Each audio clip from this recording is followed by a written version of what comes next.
அவசியம் வந்தா நானே சொல்வேன்னு தன்னை பற்றி வரும் சர்ச்சைகளுக்கு விளக்கம் கொடுத்திருக்காரு மாதம்பட்டி ரங்கராஜன்.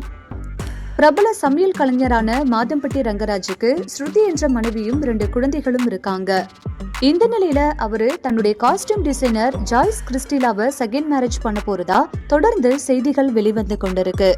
அதுக்கேத்த மாதிரியே ஜாய்ஸ் கிறிஸ்டிலா தன்னுடைய சோசியல் மீடியா பேஜ்ல மாதம்பட்டி ரங்கராஜுடன் இருக்கும் போட்டோக்களை ஹைலைட்டா வச்சிருக்காங்க. அது மட்டும் இல்லாம கடந்த லவர்ஸ் டே அன்னைக்கு அவர் கூட லவர்ஸ் டே செலிப்ரேட் பண்ணதா போஸ்டும் போட்டிருந்தாங்க. இன்னொரு பக்கம் இதுக்கு பதில் கொடுக்கும் விதமா ஸ்ருதியும் கணவர் குழந்தைகளுடன் இருக்கும் போட்டோவை ஷேர் பண்ணி நாளை அவருடைய மனைவின்னு பதிவிட்டிருந்தாங்க. இந்த நிலையில இது குறித்து பேசிய மாதம்பட்டி ரங்கராஜன், என்னுடைய வாழ்க்கை தொடர்பா எல்லா கேள்விகளுக்கும் என்னால பதில் சொல்ல முடியாது. சில விஷயங்கள் என்னுடைய தனிப்பட்ட வாழ்க்கை சம்பந்தப்பட்டது. என்னுடைய குடும்பத்துல எந்த பிரச்சனையும் கிடையாது. அவசியம் ஏற்பட்டா அது குறித்து விளக்கமா சொல்லுவேன். மேலும் என்னுடைய ரொம்ப பர்சனல் லைஃப் குறித்து நான் பொதுவெளியில பேச விரும்பலன்னு தெரிவிச்சிருக்காரு.